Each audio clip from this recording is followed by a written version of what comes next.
Welcome to The Fight with Teddy Atlas. I'm Ken Rideout, joined as always by Hall of Fame announcer, the great Teddy Atlas, and joined today by the body snatcher, Dillian Whyte. How you doing, champ? I'm good, man. What up? I'm good, good. Hey, Dillian, how are you? I'm good, Teddy. Nice to see you, man. It's good seeing you. You look great. You Thank you. look tremendous. By Thank the you. way, of Thank you. course, I look at it like the Terminator looks at something, with the red lines and with the everything is breaking down. I'm looking at your skin tone.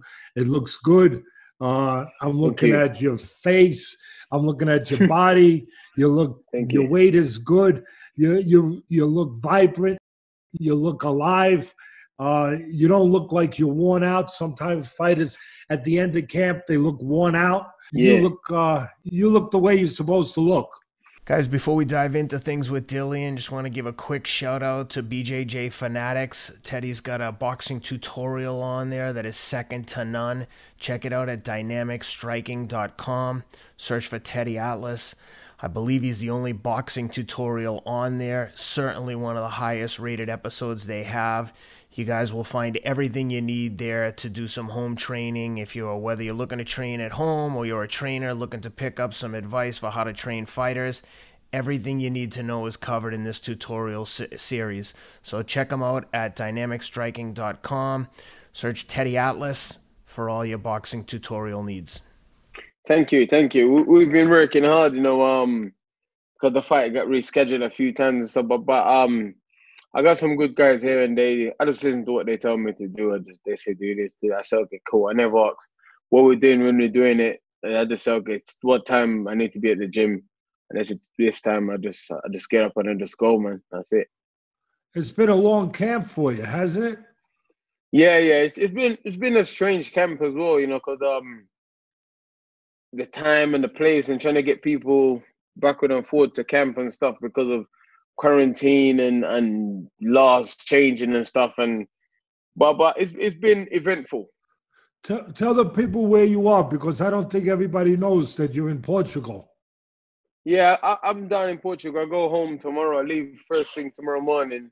I'm down in Portugal. I've had a test a couple of days ago. Come back all good. I gotta go home tomorrow. I have another one. I'll wait a few hours for the results, and then I'm in the bubble in the same hotel as Povetkin and get ready to beat him up on Saturday. Is your weight at one of your lower weights? Because you really do. You look terrific. The last fight I was 125 kilos, so we just come back down. So I just been putting in some training, man. So it's not bad. It's getting there. Yeah, break down the kilos for people like me that don't know what the heck a Well, kilo is. the last fight I was almost 280 pounds. I was Yeah. almost 280 pounds. Obviously, this fight I'm probably going to come in 248 or something like that. So that's a major. That's a major difference. It was a good 10-round fight, but I only had one pace and one gear. And I just basically fought that fight. I never had no injection. I just fought. I just went out and fought because I had the fight. Now my gears is good, my legs is good, everything's good. So, and for a fight like this, I needed to be like that. And I'm good. I'm literally. It don't even feel like I'm fighting in a few days. I just feel good. Hey, Dillian, one of the things Eddie Hearns has said recently is that he's trying to keep you and Povetkin separated while you're at the fight camp facility. Where's all the bad blood coming from? Povetkin seems like a pretty quiet guy. What's the backstory there?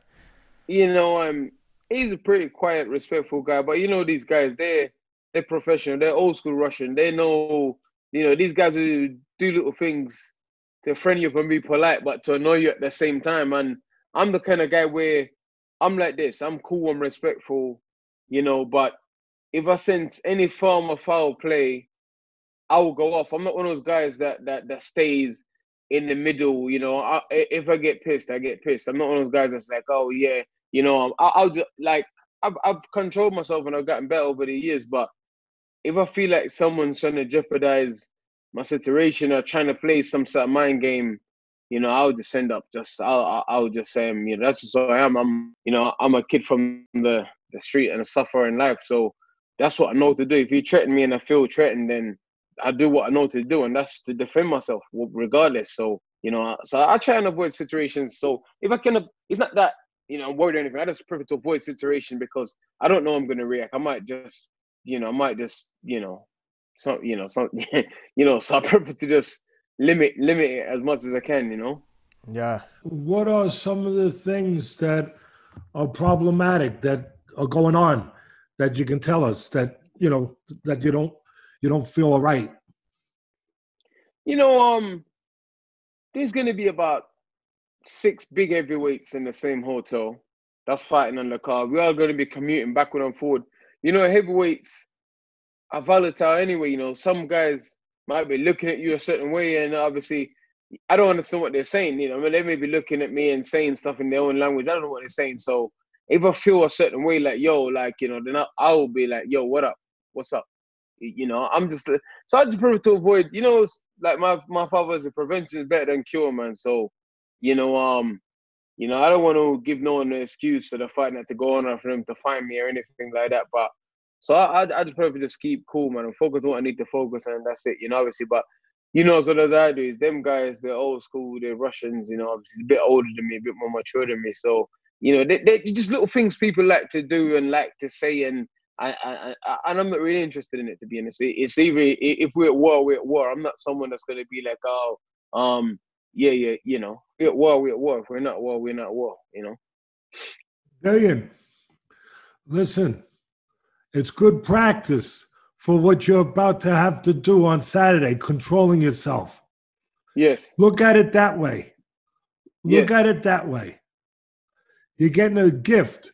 It's an opportunity to practice controlling your emotions and being calm in an uncalm place.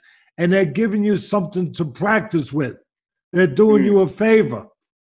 Yeah, that's true. That's true. And as far as your comment a moment, I'm going to take you up on that. And I want you to explain to the audience, because you're special. I want the audience to know a little bit more about Dillian Whyte, because they don't know enough, not nearly enough. How a guy who had 7 amateur fights and started late, could get to where you've gotten to beat the level of fighters you've beaten, and to get to number 1 in the world, ready to fight for a world title. That's extraordinary, because most of those guys that get there, they have 100 fights, 150 fights, 200 fights, and you beat a lot of those guys on your way up.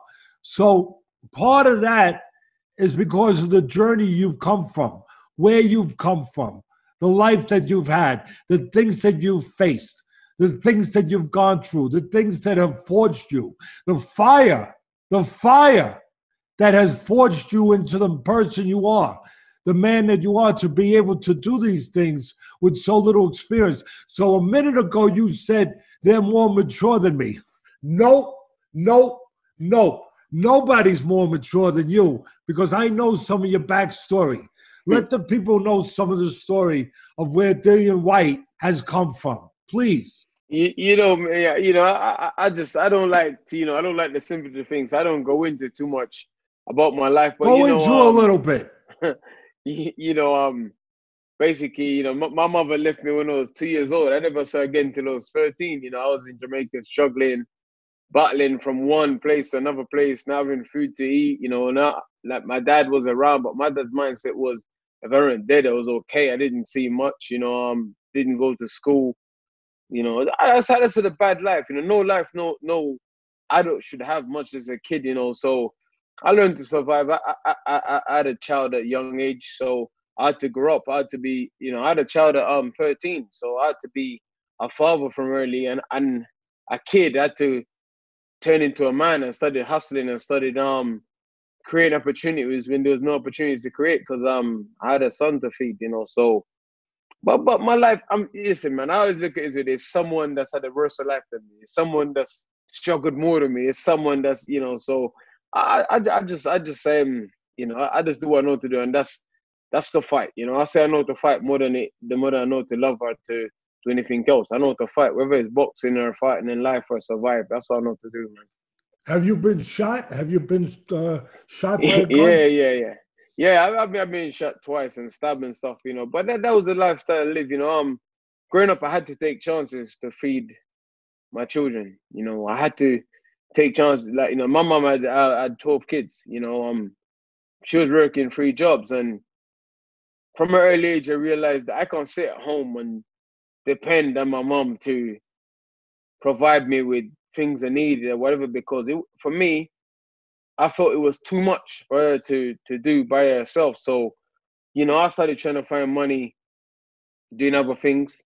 I started running the street, getting into gangs and whatever. And once you start doing that, it's only a matter of time before you're gonna get someone's gonna get you. And I was one of those kids where at school, when they do the analysis, they say, okay, this kid's gonna be a A grade student. This kid's gonna be a pilot. This kid's gonna be whatever. For me, my thing was to be dead by the time I'm early 20 or to be in prison doing life. You know what I mean?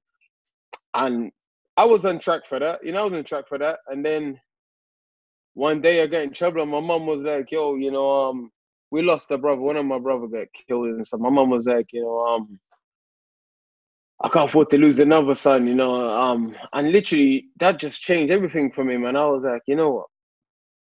Just for my mom, that just changed everything, man. And then here I am today. There's a lot of this story that's missing. But if we go into it, we're gonna spend the whole podcast talking about it. Listen, I just want to applaud you. I want to thank you, seriously, for making the choices you made in life to get to where you've gotten to as an example to so many people, to be the man, forget about the fighter, to be the man, the person, the father that you are now. I just want to thank you. And I want to applaud you for doing that, for making those choices to get there. And I hope you become heavyweight champ, because you will be what a heavyweight champ should be, an example to the world. Not that Povetkin's not good. Povetkin's good. He's fine, and he's been a champion already. He had his moment. Yeah. But this is your moment.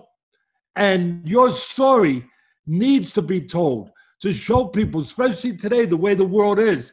We got a lot of problems.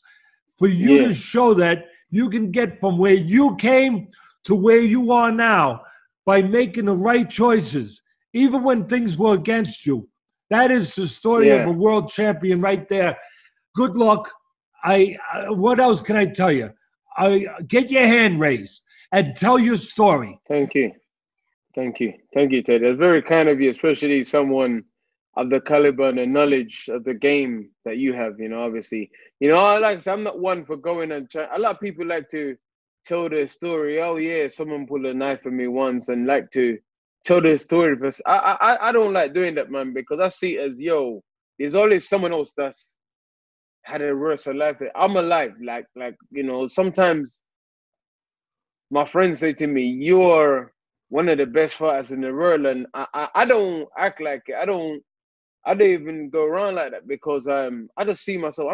I just see myself as I'm just like one of the boys. I'm just because that's where I grew up and that's where I come from. I'm not someone who moans about stuff. So sometimes I don't even realize. That's what I said earlier. I don't even feel like I'm gonna be in one of the biggest heavyweight fights in the past few years in a amount of days, because I'm just here with the lads chilling out, just chilling. But when the bell goes, then I change. Well, thank you for allowing me to bring this story out, because thank you. It's important. It's important. Go ahead, Ken. One of the other things that people might not know, and just a quick side note, you say a lot of people have had it worse. Well, I would say I don't think a lot of people have had it worse. Maybe some, but not a lot. But one of the other things that I don't think a lot of people are aware of, maybe some of the hardcore British boxing heads out there know, that you were a champion kickboxer and also 1-0 as an MMA fighter. Maybe talk a little bit about your experience in the other combat sports, because I don't think a lot of people, at least in the U.S., are aware of that background. I started doing kickboxing is the first sports I ever did, because I was getting into trouble. I've been fighting for a long time. Growing up, I used to fight older kids for younger kids in my neighborhood, because they used to bully the guys, and they used to they used to come to me and they used to be like, all right, cool. I'll fight. I used to knock a lot of guys out when I was younger. I think the first person I knocked out, I was 9 years old, and the guy was, I think, 12 or something. He took a kid's sandwich at school. Actually, took a kid's sandwich at school, and this kid was crying. This kid was like, at that age, your mom makes you a sandwich, she cuts the crust off and stuff, and it's a big deal to you. Your lunch is a big deal to you. You know what I mean? Obviously we adults, we forget about that, but your packed lunch, your lunch is a big deal to you. And he took this kid's sandwich, and this kid was crying. He was just, and I went up to the guy, I was like, you need to give him a sandwich back. And he carried on, and I just closed my eyes and swung a punch. And when I opened my eyes, he was knocked out. And then I was like, all right, cool. And then from there, I was just knocking guys out. And then I got in trouble for it, street fighting and stuff.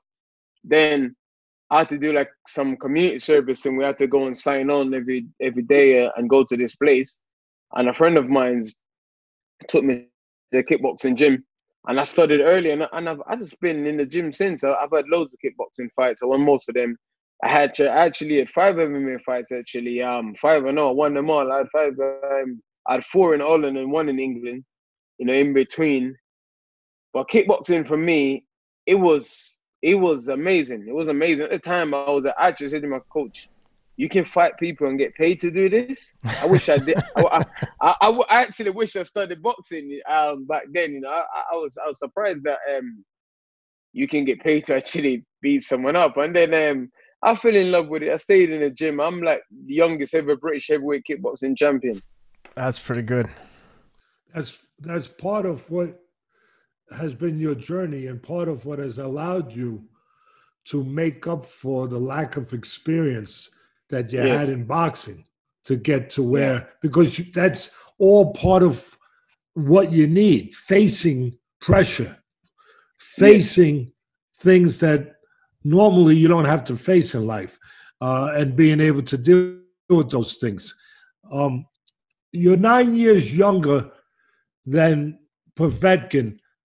Is that going to be part of your fight plan, Dillian? I would think it would be. That kind of like, if I use the analogy of a car, are you going to make that car go on the highway and go faster than it wants to go? Because an older car doesn't want to go on the highway too fast. It wants to go on the back roads, and be able to stop at lights and stuff like that. Being that you're the younger guy, do you want to accelerate the pace as much as you can in this fight? That's something that's always in the back of my mind, but I'm a little bit more clever than that, because I know sometimes something might be old on the outside, but on the inside is well tuned. And as we know, Povetkin's very technical. And as we've seen his last fight, he's still got a lot in the tank, and he comes on strong. So, I look at it both ways. I prepare for him being... I'm not preparing for the Povetkin that's here now. I think I've only watched 2 or 3 of his fights of the now. I watched the Povetkin the early one where he's plowing the likes of Asim Rahman, all those guys plowing them over, Cedric Boswell, beating all those guys up, when he's sharp and he's strong.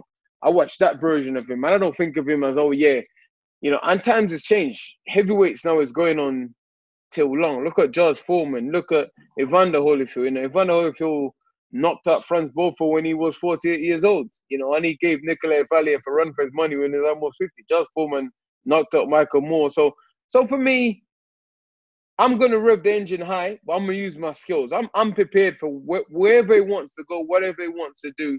I'm prepared.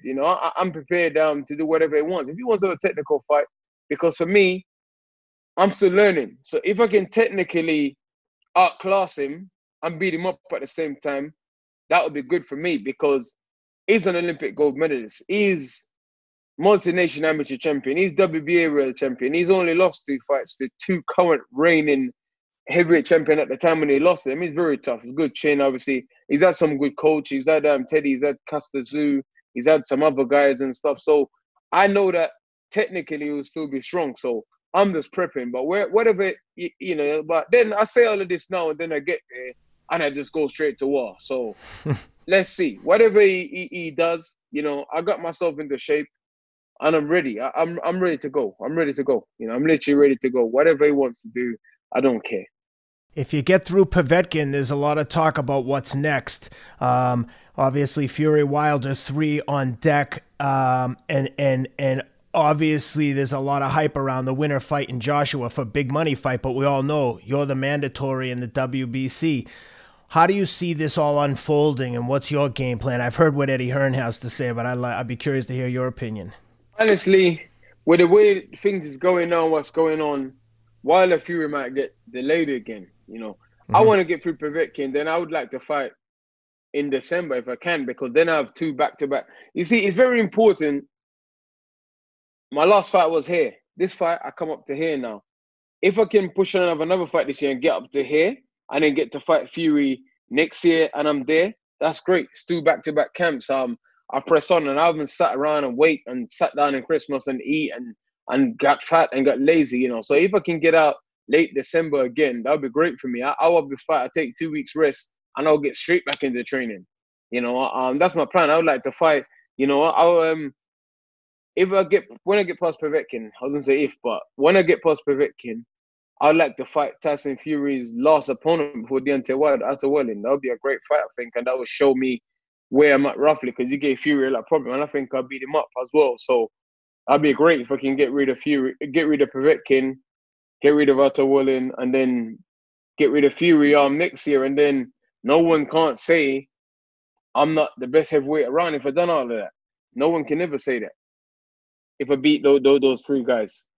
How frustrating has it been for you sitting around waiting to get that WBC title? You've been the mandatory for, 10 years now. What are your thoughts? You know, it's frustration. It's frustrating. It's been stressful, but I always look at things and think, I'm the only guy that's waited so long, but there's other guys that's waited a long time. And like Teddy says, it's all part of the process. Being under pressure, showing resilience, showing, you know, like testament to my character and stuff like that, and then just showing that, yo, I ain't going to. You guys can make me wait. You guys can make me take these dangerous fights like the Povetkin, the Reavers and stuff. But I believe in myself. I believe in my ability, you know. So it's been very frustrating, but it's also been a good learning curve for me, learning about myself, learning what kind of person I am, learning how strong I can stay when the chips is against. I know that I can do it, but sometimes it's good to actually see it play out in front of you. It's not a great situation. Obviously, I've been pissed off, I've been annoyed and angry about it, but I feel like I'm a better person for it. You're smart. You're a smart person. You have a great attitude. Everybody should have the same attitude, whether it's in boxing or whatever it is that they're trying to accomplish in life. It's a process. It's a journey. Things happen for a reason. And you have to accept those things and look at them as a reason, not an excuse to give up, not an excuse to say, oh, this isn't fair. Guess what? Get on the end of the line. Life's not fair. Make it freaking fair. Do what you're supposed to do. Take advantage of these things that look like bad things and make them into good things. And Dillian, that's what you've done. They did you a favor. They didn't mean to do you a favor. You know, this organization that kept you as a mandatory for about 25 years. They didn't mean to do you a favor, but they did you a favor because you had a choice. Do I feel sorry for myself? Do I get pissed off? Do I just sit around? Or do I go out there and continue to be a better fighter? Continue to move forward? And you know what? You did exactly the right thing. And I got to give you credit for that. You went out there and you took risks. You fought good fighters while you were the mandatory. Instead of saying, no, I'm going to sit back and I'm going to wait till I get the freaking mandatory and get paid. No, you understood that you still had to progress. You still were green in a lot of ways. You were still raw. You were still a work in progress. You needed to get better. So when you get to that place, you could actually have a chance to win. To be a best fighter you could be. So what did you do during all this time? It's been about 2 years. You kept fighting. You kept fighting good fighters. And again, all the credit in the world. I remember, and I love this guy, but I remember David Tua, and I love him. He's a great human being, great puncher. He was the mandatory for Lennox Lewis, and he decided, him and his people, to sit. I think he was going to get $2 million, somewhere around that. Whatever it was, back some years ago. And rather than continuing to fight continue to progress as a fighter. He just sat and he waited for that. And he got it eventually. But he wasn't ready.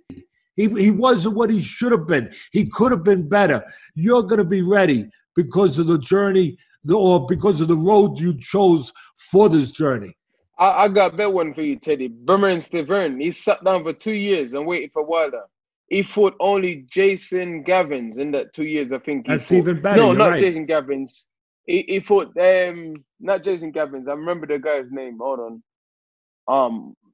Derek something. Derek, American guy. Derek, the real journeyman. He fought only that guy in the 2 years, and then he got splattered in. He got splattered so bad because he wasn't ready. He didn't fight. He didn't do anything. He came in the fight. He was out of shape. He was rusty. And Wilder just destroyed him. And if you think the first fight, he gave Wilder a lot of problems, but he sat around and waited. And I didn't want to do that. I didn't want to make that mistake.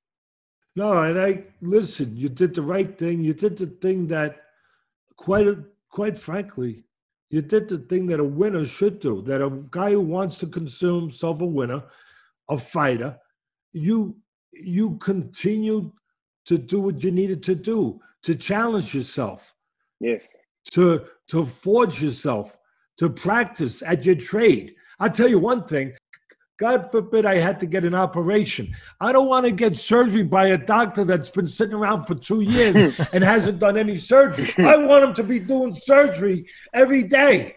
Yeah. Or at least a couple times a week. Yeah. So his skills are what they're supposed to be. Yeah. It's no different for a fighter. How are you going to back a fighter? How am I going to back a fighter that's going to sit around, wait for a payday, wait for his mandatory to come up, instead of doing the things that a fighter needs to do, plying his trade, practicing his trade, continuing to get better all the time. That's what you're supposed to do. That's what everybody's attitude should be out there. And that's why I think that you're going to be, as long as we're on this track, talk about Joshua. I know the concentration right now is one thing. I know. Yes. It's a guy named Povetkin. That's the only guy that exists in the world right now. But do me a favor, just for a moment, drift off of that. And you fought 5 years ago. Your only loss is to Joshua. Yeah. 5 years ago. Yes. You were a much different fighter, much less experienced, much less mature, much less in every area that a fighter could be. Now here you are 5 years later. If you get an opportunity to fight Joshua, how will that fight be different? And how will that person I'm looking at right now be a different person? For one, I'm a lot stronger, a lot more experienced, a lot more intelligent. That fight, the game plan was good, but it was the wrong game plan. They took me away from what I normally do and tried to make me into a boxer. And the plan was to box him early and it will slow down in the late rounds in the fight. But this time, I'll press him. I'll press him a lot more from the get-go. Obviously, we've seen he's a good front foot fighter. He's not a good back foot fighter. If you get him dipping and bending down and backing up, he struggles, and he doesn't do well when he get hit high in the head. He takes the punches in the chin. Well, he gets hit anywhere high in the head. He doesn't do well with it. I understand that. I see that. And in the first fight, when I got hurt, I tried to fight him. I tried to slug with him. I tried to, instead of holding it, I take it. I got hurt. But as you can see in other fights, if I get hurt, I take a knee. I hold on. You see, against Parker, I hold on. I take the knee when I need to. I'm a lot smarter. I'm a lot sharper and it's like two complete different people. I'm the same weight now as I was in that fight. But if you look at my structure, because I've been training properly for the last 4 or 5 years, I started eating better. I moved away from that mindset of, I'm a bummer. If I hit you, you're going to go sleep. I move away now. I understand. I'm setting fights up. I'm using my jab. I'm approaching fights differently. I'm peaking properly. I'm doing things properly, and I move away from a lot of the distractions I had at the time. That's why I'm in Portugal training, because in London, my kids is there, my family is there, everything is there. And sometimes you think these things are a distraction. Oh, can you pick up the kids today from school?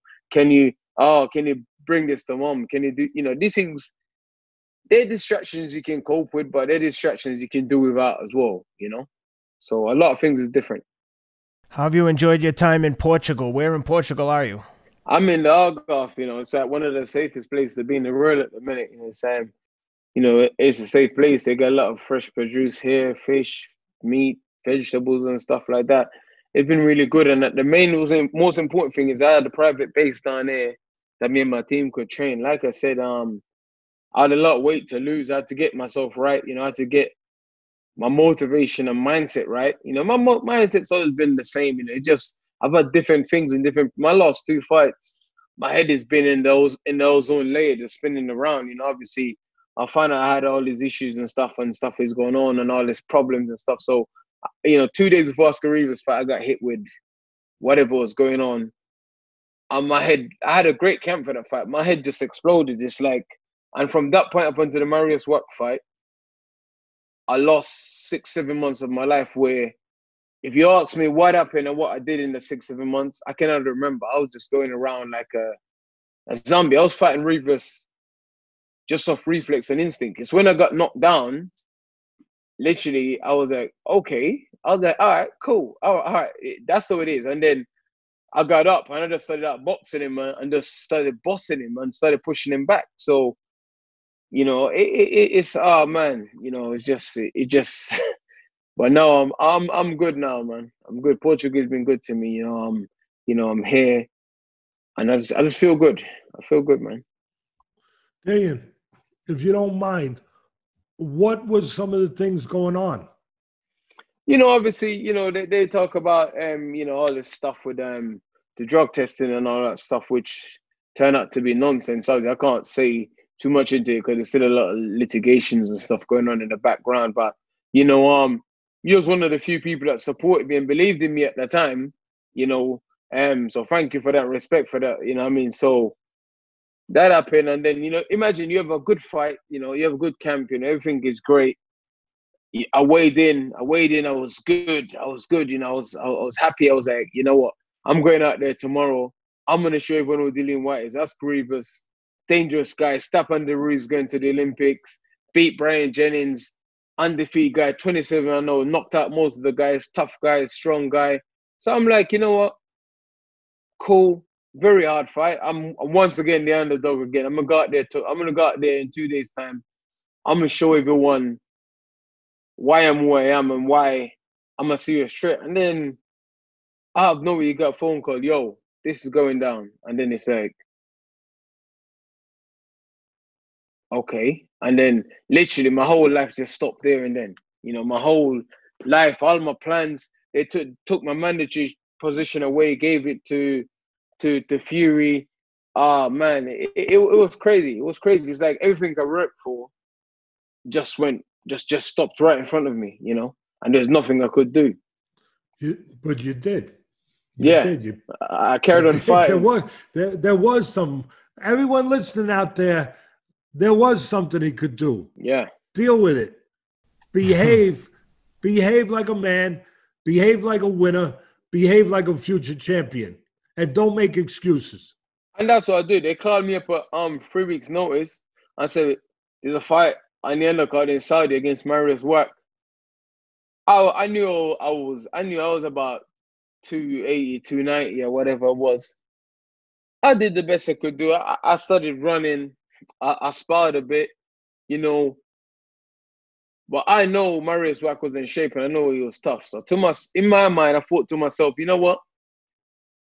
All I got to do with this guy is fight him at idling pace. I just got to do enough. If you throw one punch, throw 2-3 punches back. I know deep inside of me, I can do that. I know my chin's good enough, and I know I'm tough enough. I know I'm intelligent enough to get through those kind of fights without being 100%.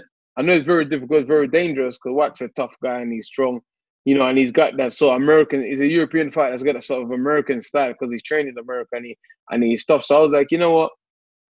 I can beat this guy. Just my will alone is enough to beat this guy. And I went out there You know, I went out there. I done my thing. I did the best I could do.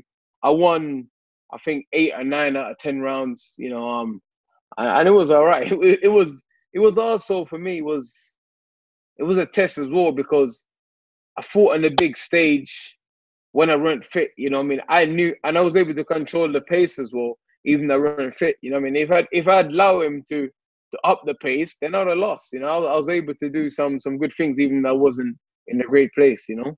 So it was another box I tick along the way. Just out of the, just so people understand very clearly, you've been a mandatory for, oh my goodness, almost as long as my grandson's been around, and I love my grandson. And now you are mandated to fight the winner of Fury and Wilder, the trilogy that they're going to have. But we all know the reality. The reality is that they're not going to probably fight you. You beat Povetkin, you're gonna be the mandatory, and what's going to happen is Fury's probably going to go and look to fight Joshua, or Wilder the same, and they're going to put it off, and you're going to wind up fighting somebody probably for a vacated title. Now, but again, the journey will continue because everyone has their own journey. This is your journey. This is the journey that's meant for you. It's going to get you there. Eventually, you're going to get one of these two guys. Eventually, and it's going to, and you're going to be ready because of what you're doing and the choices you've made. Out of the two, I know this is difficult, but right now, out of Wilder and Fury, who would you rather fight? You're a very honest guy. I know I'm asking you tough, but who would you rather fight? I'd rather fight Fury for multiple reasons. You know, Fury beat Deontay Wilder twice. Let's be honest about it. He beat him twice. There shouldn't be a need for a third fight. There's no need for a third fight. There's no need. There's no need. I'd like to fight Fury because, for one, Fury's the only guy that's held all the heavyweight titles. Joshua haven't, Wilder haven't. Fury's the only guy that's held them all. He held them at separate times, but he beat Klitschko. He had those belts. No, he beat Wilder. He had those belts, and he's the lineal heavyweight champion of whatever they say is and whatever. So if I beat him, I beat the man. I beat the man that beat the man that beat the other man. So, you know what, Wilder and stuff. He's leftovers now, you know. He's tainted now. If I go in there and knocked him out and bully him the same way Fury did, then everyone's gonna be like, oh well, Tyson Fury's already beaten him. Tyson Fury's already shown that he's vulnerable to the bully. Tyson Fury's already showing that if you push him back, he's vulnerable. You know, so it's a great fight for us as boxing fans. A great fight for me because the guy's a jerk and I want to beat the guy up. Let's be honest about it. But you know, people is always indiscriminate. So if I beat someone like Tyson Fury or Joshua, because Joshua beat me and Tyson Fury seemed to be the best of the bunch around at the minute, so I want to fight them too. Spoken like the way I would expect. And also, one thing to be clear, if Fury vacate, I become automatically the full world champion because I'm interim world champion, which I don't want him to do that. I don't want to win the belt like that. I want to fight the best fight and win the belt. I don't want to win the belt because some idiot's throwing it in the bin. No, I want to win the belt properly outright. It's a big fight. It's a big fight and we should fight for the belt, you know. You say you're Gypsy King, you're a fighting man, you're this and you're that. I don't think I'm any of that. I don't think I'm just a normal guy that so I don't see, you know, you as gone to you, you're a god, so you shouldn't have problems squashing a little ants like me. Should it? You're pretty smart, You're pretty darn smart. Nobody should overlook you. Anybody overlooks you, they're a fool. Ken. Dillian, what'd you think of Deontay Wilder's litany of excuses after the last Fury fight? Everything from his 40-pound ring walk suit to a problem with Fury's gloves. It sounded a bit like sour grapes, but what was your take on that? You know what? Firstly, you know, let's be real. Let's give him a bit of credit where it's due. The guy is a great athlete, you know. He's not a good boxer, a great athlete. You know, he carries punch power and he carries speed because he's a very light guy and he's tall. Carries punch power and he carries speed and he's very awkward. Well done. He beat Luis Ortiz twice and he's got a string of KO along his record. But, like, yo, you lost the fight clearly. You lost the first fight. You got outboxed in the first fight. You got outboxed. You got out-strategized. The second fight, you got humiliated. Let's be honest. There was nothing wrong with the gloves. Listen, if the commissioner allowed Fury to go in there with bad gloves, then that's bad. Like, come on. Someone would have seen it ringside. Someone would, like, it's just nonsense. The guy said I trained a 40-pound weighted vest. So in a fight with bigger guys, I can cope with the extra weight and whatever. And then all of a sudden, this guy is crazy. The guy is crazy. The guy is, listen, when I fought Oscar Rivas, the Ghana weighed, I wore to the ring. It weighed probably about 50 pounds. I went to the ring. And the lady herself said I made a heavier gown to Dillian Whyte. You know, I didn't make no excuse. Oh, man, you walk 100, not even 100 meters from the ring from the change room to the ring. But he don't do no legs. His legs is as skinny as a child. That's why it's crazy. Listen, you got pushed back. Fundamentally, you haven't learned anything from Mark Breland, which I think is a great coach and a great fighter. You haven't learned anything fundamentally. There's a thing that to do with Tilly. Fighters get into this thing where we call it puncher's fever, where guys, they start knocking guys out and they think, oh, I don't need to worry about this. I don't need to worry about out jabbing these guys no, I just need to land that one bomb. And that's what the Wilder's problem was. He got into that thing where he had puncher's fever and he started to believe his own hype, started to believe that he's a king and all of this crap that he said.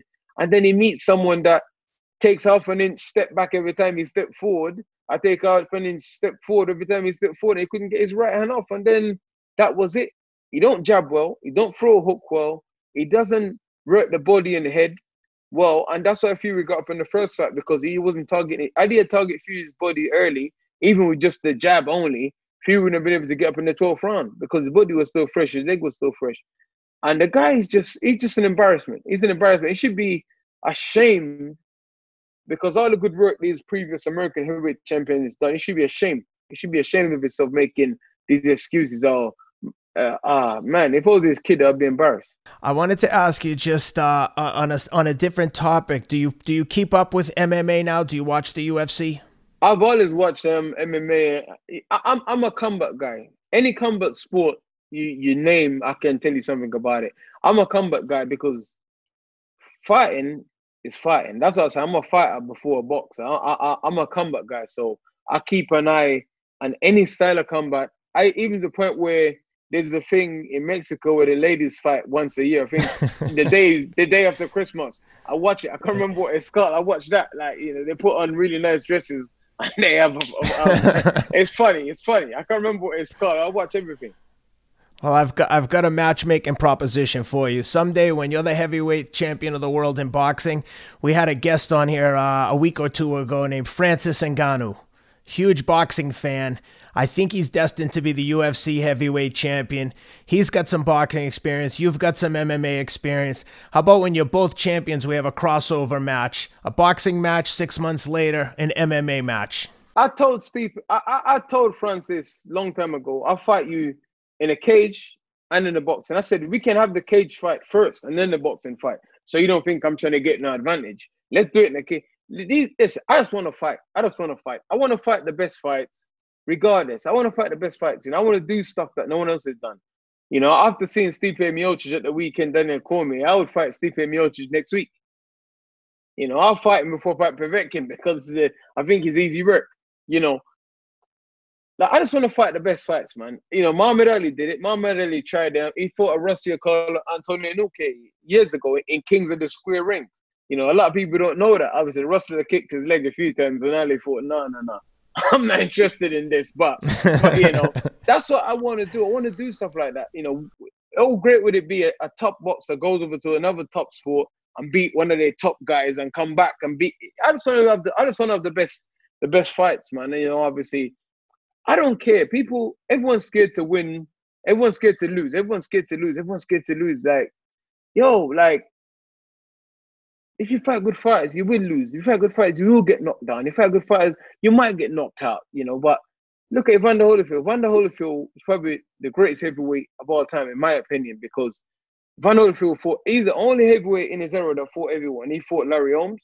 He fought George Foreman. He fought Michael Moore. He fought Mike Tyson twice. He fought Michael Moore twice. He fought Burt Cooper. He fought Razor Ruddock. He fought Lennox Lewis. He fought Lennox Lewis, and Lennox Lewis didn't fight Riddick Bowe. Oh yeah, he fought Riddick Bowe as well. Lennox didn't fight George Foreman. Lennox didn't fight Michael Moore. Michael Moore didn't fight Lennox. Mike Tyson didn't fight Michael Moore. Mike Tyson didn't fight George Foreman. Mike Tyson didn't fight. He fought Larry Holmes. Holyfield fought everyone. I think, in my opinion, Holyfield is probably the greatest heavyweight of all time and probably the most complete heavyweight of all time, excluding Muhammad Ali. Because Muhammad Ali, he done things in and outside the ring, so that's why it's hard to go against him as the greatest of all time. Oh, you're 100% right. You just said something that I say on ESPN for years, 25 years. I say here on our podcast that a lot of times these promoters, these managers, they're really not doing their fighter a favor when they just put them in soft to get their record built up, to get to a place where they could get paid to fight for a big fight or for a title, because they keep them from learning the things they need to learn. Sometimes you have to lose to win. Sometimes the things you're going to learn and losing are going to enable you to have the things you need to win later on. It happened to me. Perfect example. And you're a perfect example of that. And the right attitude with that. That the most important thing is to get the experience, to get the challenges, to get the work that you need to become the best fighter you can become. Not to navigate around, fighting, bus drivers and waiters, even though I'm sure there's a lot of tough bus drivers and waiters. So you guys out there, don't jump on me. But instead of doing that, fighting guys that will improve you, guys that will make you bring out the best in you. And this is a perfect segue to my next question. What do you think? And I know that you offered to fight him because you'll fight anybody. You don't just say it. That's the thing. You actually do it. All you have to do is pick up something like this and look at the record. And you'd see, oh yeah, he's telling the truth. Yeah, he did fight this guy. Yeah, he did do this when he was a mandatory. So here's the question. Andy Ruiz, the former champion, just announced that he's finally coming back, a year, whatever it's been, since he lost his title to Joshua. And his opponent has been named as Chris Arreola. I personally don't think I don't think Arreola, I love Arreola. He's been a warrior his whole life. But I just don't think it's healthy for him to continue fighting. Anyway, that's the opponent that he's fighting. What do you think about that? Andy Ruiz is a joker. We offered him $5 million to fight me. He turned it down. He made all his excuses. Listen, I think Andy Ruiz's biggest problem is with his cholesterol, to be honest. So I think he's done well getting in the ring to fight Chris Arreola. I think but let's be honest. How can he go from Anthony Joshua to Chris Arreola? Like, what is the point? Chris Arreola, there's no come on, man. You don't learn anything from that. You don't. What are you doing? You just I don't know. Maybe he needs a confidence booster. Maybe some of these guys, they need confidence boosters. So maybe that's what he needs. Go in there. But me, I prefer to have a fight that's going to give me rounds, make me look bad, make me make mistakes that I have to correct, and make me have to work for the victories. I don't like these fights because let's be honest, I could have fought someone like that guy that Tyson Fury fought before, and what's his name? Francesco Pianata and stuff, and just keep busy and wait to the world. I can fight all these guys. I can fight Zafar Zafiri and all of these guys. Tom Schwartz. I can fight all of these guys, and no one can complain because of the guys I fought. But instead, we looked at it and I said, okay, this is the top 5. I have to fight someone in the top 5. We made Andy Ruiz an offer.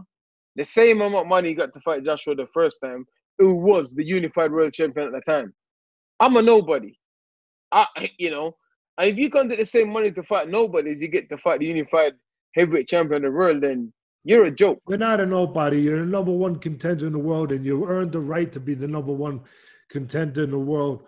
And just to put a little more emphasis clearer on this is that you're the mandatory and you're taking a risk. You took a risk in your last several fights, and you're taking a risk again against a former world champion, a former Olympic gold medalist. You're taking a risk, and you didn't have to take that risk.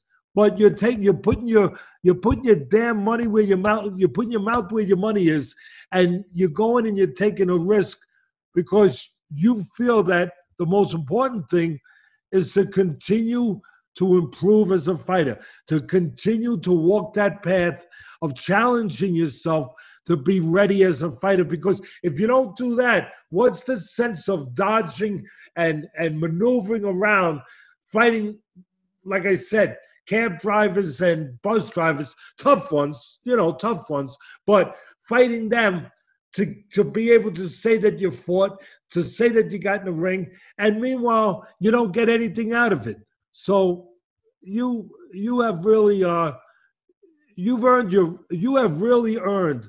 A lot of guys get to the number one contender because their manager maneuvers them. They take care of the organizations. I'm sorry, I have to talk the truth. They take care of the organizations. They maneuver. They get there. Not you, though. Not you, baby. You have earned it. Just like Dominic Brazil, I was the number one contender. The WBC ordered him to fight me. I accepted the fight. Then we negotiated the fight. Then all of a sudden, they pull him out of the fight, and they made him fight Wilder as the mandatory contender in front of me. And I was like, yo, what up? Same way, Tyson Fury. He said he'll fight me for the WBC Diamond Belt. The WBC, they never give the Diamond Belt to anyone. The WBC nominated me and Tyson Fury for the Diamond Belt. He said, no, I'm not fighting Dillian Whyte. I'm like, I don't know what's wrong with these guys, man. I just want to fight. I don't know. I don't know. They all say I'm slow. I'm a plodder. I'm this. They said I'm wild. But none of these guys ain't cute enough to fight me. So I don't know. What'd you think when Ruiz knocked out Joshua?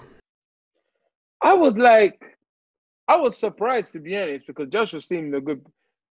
At the start of the fight, I was like, yo, this dude is not right. This dude. And the stuff he was saying in the corner, I was like, he was saying to his coach, like, what should I do? He's throwing the hook when I throw the right hand. You know what to do if you throw a right hand and someone throw a hook. Move your head and keep your right hand up. I answer the phone. It's like, and he was saying to his coach, yo, what's going on? I was like, it was being a bit strange. The whole thing is so weird. But I was surprised to be because I thought to myself, Under Ruiz ain't really got no ambition anymore. Got beaten by Joseph Parker. He come into the fight heavy. He seems to be one of those guys that when he's on, he's good. When he's off, he's not. He's not consistent. So I thought, okay, Joshua is going to beat him. I know he's a tough guy. I know he has quick hands and he's dangerous, but I thought Joshua was going to beat him. Routine defense of Joshua. Obviously, he take the fight short notice, but I was shocked. When he beat him, I was shocked. I was definitely shocked. And I was surprised. I was happy for the guy because I was like, you know what? He went from nothing to somebody. I was happy for the guy. I was happy. But then when he came for the second fight, I was like, this guy is a bum. Like you have everything and you couldn't motivate yourself to get to the gym. Like, had he beaten Joshua the second time, he'd have ultimately become the greatest heavyweight of this era. Crazy. Just 2 fights. 2 fights. I couldn't agree more. Dillian, I'm going to finish with this. And then if Ken has anything, he'll ask you. But for me, again, they all did you a favor. Did you a favor because your journey with your lack of amateur experience in boxing and starting late, you needed this journey. You needed it to be a little bit of a harder road. And you were ready for that because life's been pretty hard for you early on. But you made it better because, like I say to these kids I talk to, you can either make excuses why you can't, or you can come up with reasons why you must. And you came up with reasons why you must. And by forcing you on this journey and the WCBC playing games and not giving you the mandatory, even though you were the mandatory for all that time, they've helped you be as ready as you could be. But I won't give all the credit to them.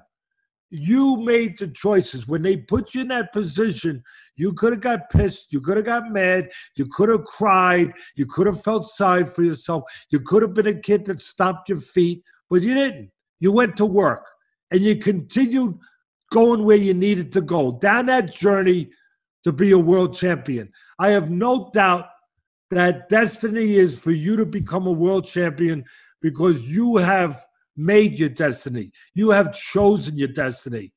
I wish you nothing but luck against Povetkin. You know that you're not going to overlook him. He's a very experienced guy. Yes. You know, he's got that sneaky right hand. You'll be ready for it, and you'll be ready to win the world title when your date does come. And continue to be the gentleman you are. Continue to be the inspiration. Continue to be the role model for kids out there that have had it a little tough. Thank you, Dillian. Thank you very much, Sid. Very kind of you. Thank you. And Dillian, thanks very much for your time. Best of luck. Appreciate all the candor today. I'm sure we'll create some buzz with some of those quotes. And we really appreciate you doing this the week of the fight. And we look forward to talking to you again when you have the full WBC title. No doubt you'll get there. Thanks a lot and appreciate your time. Thank you. Have a nice day, man. Cheers. Bye-bye. You too, guys. Thanks.